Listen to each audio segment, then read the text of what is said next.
नमस्कार मित्रांनो, जीवन संजीवनीमध्ये मी सायली तुमचं अगदी मनापासून स्वागत करते. आजचा विषय आहे मध.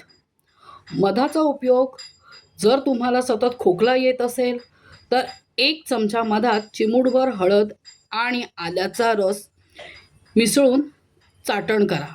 यामुळे घशाला लगेच आराम मिळतो. दररोज सकाळी कोमट पाण्यात 1 चमचा मध आणि अर्धा लिंबाचा रस टाकून प्यायल्याने शरीरातील अतिरिक्त चरबी कमी होण्यास मदत होते. मध हे नैसर्गिक मॉइश्चरायझर आहे.